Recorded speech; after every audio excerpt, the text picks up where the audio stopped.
মিনসুক ও কিমসুন জংকে এক মহিলার কাছে নিয়ে আসে। ওই মহিলা মানুষকে হিপনোটাইজ করে এক ঘুমের জগতে নিয়ে যায়। তারপর ঘুমের ঘরে অনেক অজানা তথ্য বের করে। এই পদ্ধতিতে অতীতের অনেক ঘটনা স্মৃতিতে ফিরে আনা সম্ভব। জংদের ওপর এই পদ্ধতি ব্যবহার করলে অনেক ঘটনা ফিরে আসতে থাকে। তখন জং বলে পরীক্ষার দিন থেকে মিনকে অপছন্দ করতে থাকে।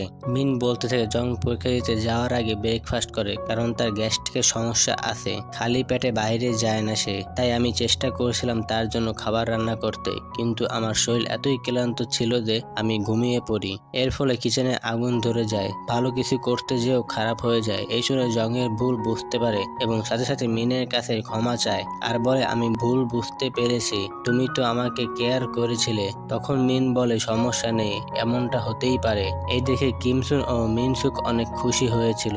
এরপরে জং ও মিন যে যার পেশায় চলে যায়, কারণ ডক্টর পরামর্শ দিয়েছিল নিজ নিজ কর্মস্থানে ফিরে যেতে, এতে তাদের স্মৃতিশক্তি ফিরে আসতে পারে। কিন্তু তাতেও জংদের স্মৃতিশক্তি ফিরে আসে না। ব্রেকফাস্টের সময় জং মিন এর দিকে মুগ্ধ হয়ে তাকিয়েছিল আর তার কল্পনাতে মিনকে স্ট্রবেরি খেতে দেখেছিল। এর ফলে তার পুরনো একটা স্মৃতি মনে পড়ে। সে মিনকে নিয়ে সোজা হসপিটালে চলে যায় আর ডক্টরকে বলে আমি আর মিন ঠিক এইভাবে স্ট্রবেরি খেতাম আর আজকে সেটাই কল্পনা করেছি। ডক্টর বলে এটা তো ভালো খবর, তুমি আর মিন এখন থেকে একসাথে থাকবে, তাহলে তোমাদের দ্রুত স্মৃতিশক্তি ফিরে আসতে পারে। তখন মিন বলে আমি এই কাজটা করতে পারবো না। তারপর তারা দুজন দুইটা ভিন্ন রুমে গিয়ে শুয়ে থাকে। তখন জং মিনকে এসএমএস করে বলে তুমি কি আগামীকাল আমার সাথে বেসবল খেলা দেখতে যাবে? তখন মিন রাজি হয়ে তারা পরের দিন দুজন একসাথে বেসবল খেলা দেখতে যায়। সেদিন রাতে তারা খুব সুন্দর একটা রেস্টুরেন্টে খেতে যায়। তারা দুজন অনেক সুন্দর গল্প করে এবং তাদের সুন্দর মুহূর্তগুলো কাটাচ্ছিল। খাওয়া দাওয়া শেষ করে তারা বাড়ির উদ্দেশ্যে পায়ে হেঁটে হেঁটে রওনা দিচ্ছিল,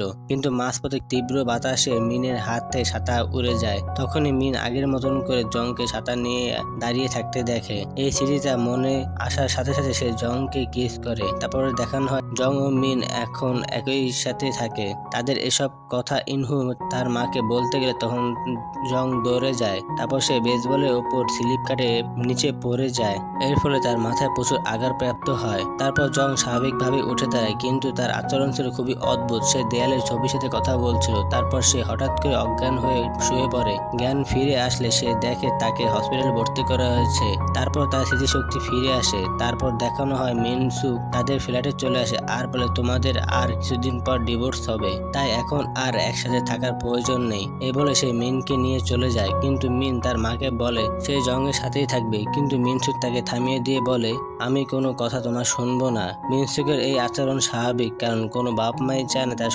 সন্তান কষ্টে থাকুক। এরপর তাদের ডিভোর্সের দিনটা চলে আসে। কোর্টের 30 দিনের নির্দেশ পালন করার তাদের ডিভোর্সের পেপার রেডি হয়ে যায়। এদিকে জং তাদের ফ্ল্যাটে সুন্দর মুহূর্তগুলো স্মৃতিগুলো মনে করতে থাকে। তারপর জং তাদের বন্ধুদের নিয়ে রুমের জিনিসপত্র গুছাতে থাকে। অপরদিকে মিনও তার জামা কাপড় গুছাতে থাকে। সে বিদেশ চলে যাবে, তবে তার চোখে মুখে কষ্টের ছাপ বোঝা যাচ্ছিল। মিনসুক সেটা বুঝতে পারে।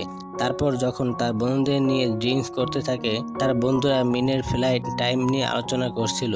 আর 20 মিনিট পরে মিনের ফ্লাইট। তখন লিসাং বলে তোমার উচিত মিনকে এখন গিয়ে থামানো। এদিকে জং এর এক বন্ধু মোবাইলে দেখে তাদের ডিভোর্স পেপার রেডি হয়েছে ঠিকই, কিন্তু তাদের সেটা ফাইনাল হতে আরো 3 মাস সময় লাগবে। তখন জং বলে সে মিনকে ছাড়া বাঁচতে পারবে না। তখন জং তার বন্ধুরা ঝড়ের গতিতে এয়ারপোর্টে পৌঁছায়। জং তখন দৌড়ে গিয়ে মিনের কাছে যায় আর বলে আমি আমার ভুল বুঝতে পেরেছি, তোমাকে ছাড়া বেঁচে থাকা অসম্ভব, তুমি প্লিজ যেও না। তার ইমোশনাল কথাবার্তা শেষ হলে মিন তার কান থেকে ইয়ারফোন বের করে। আসলে মিন এতক্ষণ কিছুই শুনতে পারেনি, কিন্তু এতে কোনো কাজ হয় না। মিন তার ফ্লাইটের উদ্দেশ্যে রওনা দেয়। এর ফলে জং এর মন ভেঙে যায়। বাইরে তাদের গাড়িটা নো পার্কিং জোনে রাখার ফলে পুলিশ তাদের গাড়িটা নিয়ে যায়। এদিকে জং হঠাৎ করে দেখতে পায় মিন তার ফ্লাইটে ওঠেনি। এটা দেখে জং হতবাক হয়ে যায়। জং তখন বলে তোমার এখন ফ্লাইট, তোমার যাওয়া উচিত। তখন মিন বলে আসলে আমার মনে পড়েছে ডিভোর্স পেপার ফাইনাল হতে এখনো 3 মাস সময় লাগবে। এছাড়া আমার স্মৃতিও এখনো ফিরে আসেনি, তাই সিদ্ধান্ত নিয়েছি এই 3 মাস এখানেই থাকবো। স্মৃতি ফিরে আসলে তখন সিদ্ধান্ত নিব যে ডিভোর্স পেপারে সাইন করবো নাকি তোমার সাথেই থাকবো। আসলে সে জংকে ছেড়ে যেতে চাচ্ছিল না। এতক্ষণ পরীক্ষা করে দেখছিল যে জং তাকে থামাতে আসছিল কিনা। এই শুনে জং হাসতে থাকে, সাথে মিনও আনন্দিত হচ্ছিল। সর্বশেষ মুহূর্তে দেখানো হয় যে সেই একই রেস্টুরেন্টে বসে জং ও মিন সুন্দর মুহূর্ত কাটাচ্ছে, আর এভাবে তাদের অসাধারণ মুভিটার সমাপ্তি হয়।